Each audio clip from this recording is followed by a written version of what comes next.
Pas plus tard qu'hier, Binance a mis pause sur les retraits de Bitcoin de sa plateforme. Il est impossible à un moment donné pour les personnes de sortir leur crypto-monnaie de la plateforme Binance pour envoyer soit dans une autre plateforme, bien soit dans un autre portefeuille, dans un autre wallet. Et quand on observe un peu les croissances de vitesse, de nombre de transactions qu'il y a sur la blockchain du Bitcoin, on peut bien se demander, mais qu'est-ce qui est en train de se passer sur la blockchain du Bitcoin? C'était une blockchain qui était à autour de 7 transactions par seconde, mais aujourd'hui on a atteint le ATH en tant que nombre de transactions sur cette blockchain. Qu'est-ce qui peut bien être en train de se passer? Et on va donc tomber derrière ce qu'on va appeler le BRC20. Quand on tombe également sur le BRC20 dont on va voir par la suite, on voit qu'il y a un grand nombre de volumes de transactions de NFT qui sont en train de se faire sur la blockchain du Bitcoin. Et on peut se poser la question, mais comment c'est possible? Comment est-ce qu'on peut faire les transactions de NFT sur la blockchain du Bitcoin? Dans cette vidéo, on va en parler. On va voir ce que c'est que les BRT et quel peut être l'impact sur la blockchain du Bitcoin. Plusieurs personnes ne sont pas d'accord avec ça, mais je vais vous donner mon point de vue là-dessus et mon avis à la fin. Donc reste jusqu'à la fin de cette vidéo. Si tu vas aller loin dans les crypto-monnaies, si tu veux connaître cet écosystème, tu as besoin d'une formation. Et je mets sur pied des formations pour te permettre d'acquérir cette connaissance-là. Cette connaissance va te permettre d'aller encore plus rapidement avec l'expérience que j'ai, avec un bon résultat du personne aussi pour te permettre encore d'avancer. Donc c'est sur formation.elvisconjo.com et tu vas cliquer sur cours. Et quand tu cliques sur cours, tu vas voir plein de cours ici. Il y a certains qui sont gratuits, comme la base des crypto-monnaies, découvrir comment se passe la blockchain, les monnaies numériques. Là c'est gratuit, tu peux déjà les prendre. Si tu veux encore aller plus loin, il y a des cours qui vont avoir un programme assez dense pour te permettre de comprendre cela, l'introduction à la blockchain, les fondamentaux, qu'est-ce qui se cache, l'historique, l'écosystème des crypto-monnaies, qu'est-ce qu'il y a dans cet écosystème. C'est assez vaste, la finance décentralisée, comment ça fonctionne, quelles sont les stratégies qu'on peut mettre en place, le Dior, comment on fait cela, les stratégies et comment est-ce qu'on les applique, les bases du trading, les NFT, les métaverses, et ainsi de suite. Donc c'est une formation qui est assez dense, elle est à 120 $ et elle inclut aussi un suivi avec les signaux, avec les pépites. Mais si tu veux simplement les cours qui sont donc comme ça, c'est 67 vidéos là que tu peux prendre, tu peux la prendre maintenant à 80 $ tout simplement. Donc si tu veux simplement les vidéos qui sont assez riches, bien évidemment, j'ai des retours des personnes qui ont pris uniquement les vidéos mais ils n'ont même plus besoin de suivi parce que effectivement il y a déjà tout dans les formations vidéo. Mais si tu veux les mises à jour régulières avec les pépites qu'on va analyser régulièrement, là je te conseille de prendre le pack complet à 120 $. C'est en promotion maintenant et ça va partir très très vite. Donc je serais ravi de te revoir de l'autre côté. Inscris-toi simplement ici et tu peux acheter avec la crypto-monnaie. Si tu veux payer avec le fiat, bien la carte, tu me fais signe dans mon lien qui est également en description de cette vidéo. Salut à toi, moi c'est Elvis Conjo, bienvenue sur la chaîne. Ici on parle beaucoup plus de crypto-monnaies. Partage, like, abonne-toi et permet à d'autres personnes de comprendre ce qui se cache derrière les crypto-monnaies. Allons dans le vif du sujet pour les BRC20. À la fin, je vais te montrer quelques sites où tu peux aujourd'hui minter les BRC20, les Ethereum sur la blockchain du Bitcoin. Mais pour comprendre ce que c'est que les BRC20, il faut un peu remonter dans l'histoire, comprendre un peu d'où est-ce qu'on sort sur la blockchain du Bitcoin. La blockchain du Bitcoin, qui s'est créée au départ dans les années 2009, en fait, c'est une blockchain qui ne peut faire qu'une seule chose, envoyer et recevoir des transactions. Donc, les transactions, c'est uniquement envoi et réception du Bitcoin. Donc, c'est une blockchain qui commence à être limitée parce qu'on voit en 2015, les blockchains comme Ethereum arrivé en proposant de smart contracts. On se pose bien les questions de savoir si la blockchain du Bitcoin peut encore aller plus loin. Donc, en 2014, on va proposer un type d'adresse qui va un peu être plus dynamique sur la blockchain du Bitcoin, qu'on va appeler donc les adresses de Segwit. Mais l'idée derrière c'est déjà de mettre sur pied des protocoles qui vont permettre à cette blockchain d'arriver aussi au niveau des standards de la blockchain d'Ethereum. Parce qu'effectivement, dans les années 2014, il y a déjà plein de personnes qui se posent la question de comment est-ce qu'on peut faire pour créer des NFT ou bien on peut créer un certain nombre de dynamiques de choses sur la blockchain du Bitcoin. Et donc, les premières prémices de quelque chose, c'est les RPP, parce qu'il faut avouer que la blockchain du Bitcoin, bien qu'elle est aussi opaque que ça, elle permettait déjà à un certain niveau de faire un certain nombre de choses comme les transactions avec les scripts qui peuvent être embarqués dans le code, dont plein de personnes ne peuvent pas utiliser parce que c'est assez complexe et le script est très très limité. Mais des personnes ont utilisé ça pour créer déjà les NFT comme les RPP et on va donc encore vouloir faire beaucoup plus Et voilà comment en 2021, avec le Taproot qui va arriver, ça va permettre à plusieurs adresses publiques de se mettre ensemble et générer une autre adresse publique qui vont se mettre ensemble avec le clé privée et générer une autre clé privée dans le but de pouvoir encore mettre plus de données sur la blockchain du Bitcoin. Donc en faisant cela, on va donc ouvrir une autre possibilité à la blockchain et voilà comment ça va ouvrir justement les Layer 2. Les Layer 2 après 2017 ont commencé à avoir une certaine explosion et voilà comment le Lightning Network va pouvoir permettre déjà de faire beaucoup plus de transactions sur la blockchain de Bitcoin. Et à cette année-là, en 2017, plein de personnes ne sont pas d'accord avec ces évolutions qu'on veut donner à la blockchain du Bitcoin. Et on va donc faire une copie, on va donc se séparer. On va voir Bitcoin Cash aller de son côté. Et on va voir Bitcoin Satoshi version qui est BitSV que vous connaissez très bien, qui va dire ok, nous on veut garder la version originale de Satoshi et alors que voilà comment le Bitcoin va se séparer en 3 autres blockchains et la blockchain de Bitcoin actuellement continue toujours de garder et d'évoluer et bien évidemment une blockchain qui n'évolue pas, je pense qu'elle peut également mourir. Donc quand la blockchain voit tous ces arrivées sur de par le marché, on se pose la question de savoir comment est-ce qu'on peut donc faire pour créer quelque chose d'intéressant, une économie intéressante au-dessus de la blockchain. Voilà comment certaines personnes ont déjà proposé l'idée des ordinals. Les ordinals, ceux qui pensaient que ce sont les NFT, non, les ordinals c'est un type de protocole.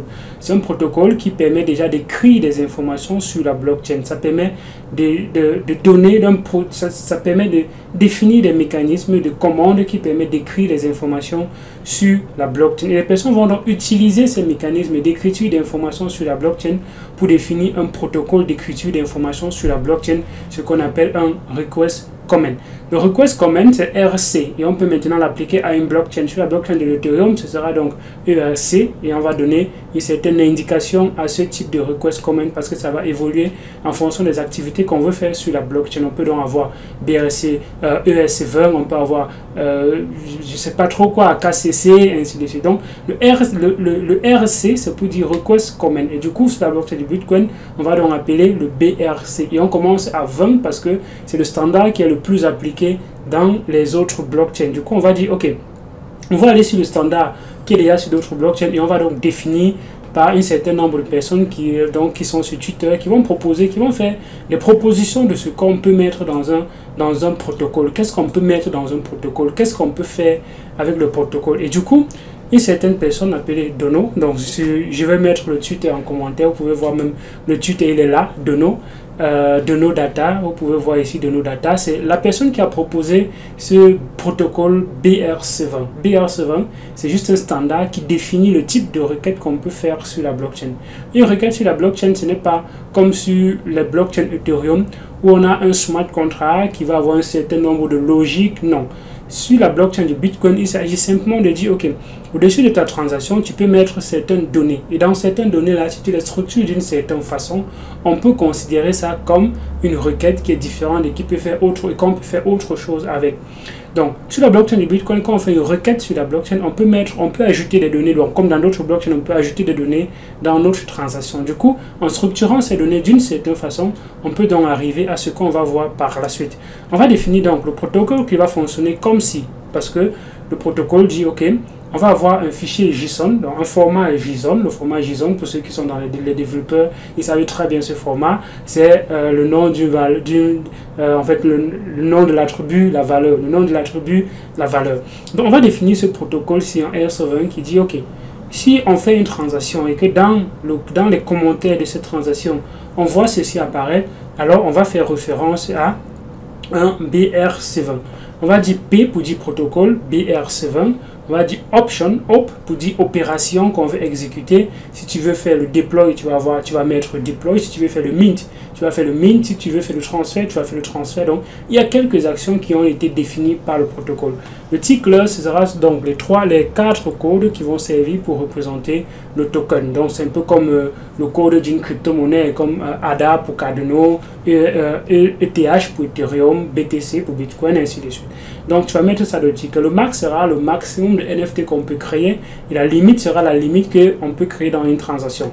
Donc une fois qu'on a défini ce protocole-ci, on peut donc permettre de faire plein de choses avec. Et c'est comme ça qu'on va pouvoir justement définir les NFT. Et dès qu'on a émis cette idée-là du côté de l'Inde, ils ont été les premières personnes à implémenter cela, on a vu un nombre de transactions accru directement sur la blockchain du Bitcoin. Pourquoi?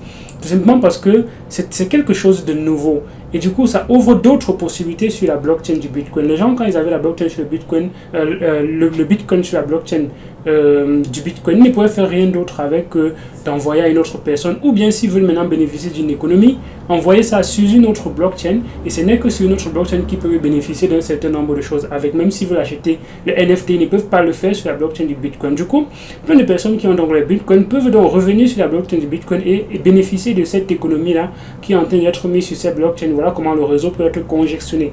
On peut donc observer plein de personnes qui vont faire des demandes, qui vont vouloir utiliser cette blockchain pour commencer à minter les pour commencer à minter les NFT. Et voilà comment les frais des frais de transaction vont augmenter sur la blockchain du Bitcoin. Et à un moment donné, on va mettre pause à tout cela pour dire ok, on va un peu stopper, voir un peu comment ça se fonctionne. Et dès qu'on rouvre plus tard, directement après, il y a encore résurgence de tout cela. Et on peut se poser la question de savoir, mais pourquoi est-ce que c'est aussi intéressant et pourquoi est-ce que les personnes sont en train autant de s'intéresser à ces BRS7 par exemple? Est-ce que ça peut ouvrir d'autres économies? Et oui, ça peut ouvrir d'autres économies. Et je suis déjà en train de lire les articles des personnes qui sont en train de voir comment on peut proposer de faire les tokens LP, donc la finance décentralisée, sur la blockchain du Bitcoin. Et du coup, la blockchain du Bitcoin peut être effectivement une blockchain qui va avoir tous les services qu'on a déjà sur une autre blockchain. Les blockchains comme Ethereum, il y a beaucoup de services qui sont conçus dessus, et c'est ça qui rend ces blockchains assez attractifs parce qu'il y a beaucoup de liquidités. Donc, avec tous ces services qu'on est en train de mettre dessus de la blockchain du Bitcoin, effectivement, ça peut permettre d'avoir également beaucoup plus de liquidités qui restent encore sur la blockchain du Bitcoin que de sortir pour aller dans d'autres blockchains et solliciter encore plus la crypto-monnaie du Bitcoin. Donc je pense que c'est quelque chose qui est plutôt intéressant. Ça permet à des personnes de faire autre chose avec leur Bitcoin que de simplement attendre ou bien être obligé d'aller sur une autre blockchain. Donc, quel est mon avis déjà là-dessus? À mon avis, je pense que vous savez très bien, à un moment donné dans l'évolution du Bitcoin, il va arriver un moment donné où les frais de transaction seront très très faibles. Et si on n'a pas une économie au-dessus de la blockchain du Bitcoin qui permet à ces validateurs, à ces mineurs de pouvoir avoir beaucoup plus que simplement ce que le réseau paye, alors ce ne sera pas intéressant pour ces mineurs de continuer à faire du minage sur la blockchain du Bitcoin. Pourtant, s'il y a beaucoup d'autres choses sur la blockchain du Bitcoin qui permettent de générer des flux de revenus sur la blockchain du Bitcoin, ça peut permettre même encore de décentraliser la blockchain parce qu'il y a d'autres personnes qui vont trouver peut-être cette économie encore plus intéressante. Donc, c'est plutôt quelque chose qui est intéressant à mon avis, à mon sens. Ça peut permettre aux utilisateurs de bénéficier d'un certain nombre d'économies sur la blockchain du Bitcoin. Et comme je dis toujours, une blockchain qui ne s'adapte pas peut mourir. Une blockchain qui ne suit pas les tendances peut mourir. Parce qu'on peut se poser la question, ok, Bitcoin c'est une réserve de valeur. Mais oui, mais en fait, si on ne peut pas trop faire grand chose avec, qu'est-ce qui va faire en sorte que le Bitcoin prenne de la valeur à l'avenir? Dans 50 ans, dans 100 ans, avec les personnes qui vont utiliser toutes les économies assez fortes qui pourront se créer, les innovations qui pourraient se créer sur les blockchains comme Ethereum, est-ce que Ethereum ne sera pas plus attractif par exemple que la blockchain du Bitcoin et délaissant ainsi les personnes de la blockchain du Bitcoin pour venir plutôt sur une blockchain où il y a beaucoup plus de choses? Est-ce que ce ne sont pas des possibilités qu'on peut envisager? Et je pense que ces idées-là ont vu le jour depuis 2014. Depuis 2014, les personnes qui sont les développeurs, les personnes qui sont là en train de développer, de maintenir ces blockchains du Bitcoin, ont pensé que oui, effectivement, on peut essayer de mettre quelque chose qui va rendre également ces blockchains attractifs. Donc, quelles sont quelques plateformes sur lesquelles vous pouvez minter les NFT aujourd'hui? On a déjà ici BRC20.io qui va te permettre déjà d'avoir un récapitulatif du marché. On voit il y a plein de NFT qui ont fait 1000% aujourd'hui, 1700%, donc ça fait les fois 17, hein. Ça c'est en 24 heures. Donc c'est une blockchain où il y a beaucoup d'opportunités, c'est encore nouveau, peu de personnes connaissent parce que c'est encore complexe à utiliser. Il y a encore, c'est vrai qu'il y a aussi beaucoup de shit NFT ici déjà, bien évidemment, mais il faudrait quand même essayer de regarder, de jeter un coup d'œil de ce côté pour voir effectivement ce qui se passe, parce qu'on est en train de parler de transactions qui vont déjà près de 200 millions de dollars en si peu de temps. C'est très très rare quand même. Donc Une autre plateforme que vous pouvez également utiliser pour minter les NFT, c'est Unisat. Unisat, c'est l'une des premières plateformes qui a permis même de mettre sur pied les protocoles un peu plus faciles avec les wallets qui vont supporter justement cette notion de NFT là, parce que les wallets classiques ne peuvent pas supporter cette notion de NFT. Il fallait des wallets différents pour permettre de lire et voir les informations qui se passent sur les blockchains, parce que c'est comme la blockchain de Bitcoin est différente des blockchains comme Ethereum où vos NFT sont dans un seul smart contract, alors on voit tout à un seul. Non, c'est un peu plus complexe dans la blockchain de Bitcoin parce qu'ils sont partis sur les mécanismes de on-spend transaction. Donc on va se baser sur l'historique de la blockchain pour pouvoir voir la traçabilité de quelque chose et évaluer maintenant ce que tu as dans ton portefeuille ou pas. Quand on dit que ton portefeuille a un Bitcoin, c'est pas qu'il y a le chiffre 1 sur la blockchain. On va regarder l'historique des transactions qu'il y a eu avec ton portefeuille depuis le début et on voit maintenant quel est le montant qui est logiquement censé rester en faisant des plus et des moins à chaque fois qu'il y a des transferts ou bien des retraits ou bien ainsi de suite. Donc c'est comme ça que la blockchain de Bitcoin fonctionne. Du coup, il faut une très forte indexation. Dans ces portefeuilles ici, ces plateformes-ci étaient parmi les premières. Vous allez déjà voir les NFT ici. Pour le moment, bien évidemment, c'est encore uniquement pour l'art et beaucoup plus de meme coins, bien évidemment. Donc, il y a cette autre plateforme ici, Gamma, qui a fait un partenariat avec un autre wallet ici, le wallet Xverse Wallet, qui va te permettre de minter les NFT un peu plus facilement. Il y en a beaucoup ici, il y a les Bitcoin Punk, il y a beaucoup de wallets. Donc si tu vas dans la marketplace, tu vas voir beaucoup de wallets que tu peux, comme ça, beaucoup de NFT que tu peux justement essayer de voir ce qui te plaît. Tu regardes le narratif derrière, tu essaies de comprendre un peu ce qu'ils sont en train de faire. Et si ça te plaît, tu peux peut-être acheter quelques petites portions là-bas. Bien évidemment, ce ne sont pas les conseils d'investissement. Je te donne juste mon avis là-dessus. Je te dis ce que je pense. Mais je pense clairement que la blockchain de Bitcoin sera l'une des blockchains où il y aura les prochaines opportunités, où il y aura les prochaines pépites, où il y aura des prochains projets qui vont justement chercher à consolider cette blockchain qui a déjà la notoriété, qui a la notabilité, qui a déjà toute son expérience de sécurité. Mettre encore un service au-dessus de cette blockchain, ça peut plutôt permettre d'expandre cette blockchain et faire une économie encore plus intéressante pour ceux qui ont aujourd'hui le Bitcoin. Dis-moi ce que tu penses en commentaire de cette vidéo. Est-ce que tu as compris un peu au minimum ce que c'est que le BRC20? Le BRC20, c'est juste un protocole qui définit un standard de communication sur la blockchain, comme d'autres protocoles également sur d'autres blockchains, bien évidemment.